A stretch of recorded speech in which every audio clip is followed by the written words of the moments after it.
అన్నీ ఉన్నా అల్లుడి నోట్లో శనున్నట్టు మాకు ఇన్సిడెంట్ జరిగింది. ఏం జరిగిందంటే ఒక కస్టమర్ వచ్చాడు. అతనికి ప్రాపర్టీ నచ్చింది. అంతా చూసాడు. రేట్ ఫైనల్ అయిపోయింది. బిల్డర్ తో కూర్చున్నాడు. అగ్రిమెంట్ చేపించుకున్నాడు.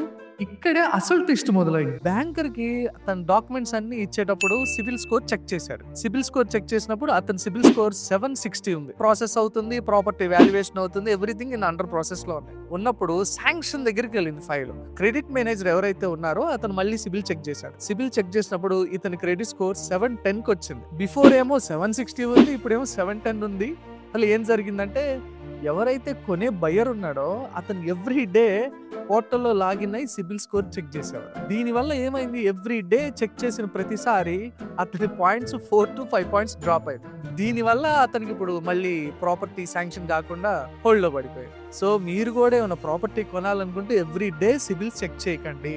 ఏమున్నా కూడా వన్స్ మీరు ఫైల్ బ్యాంకర్కి ఇచ్చాక బ్యాంకర్ మాత్రమే దాన్ని చెక్ చేసి మీకు ఏముంటే పిన్ టు పిన్ అప్డేట్ చేస్తాడు. సో దీనివల్ల మీరు చాలా లాస్ అవుతున్నారు.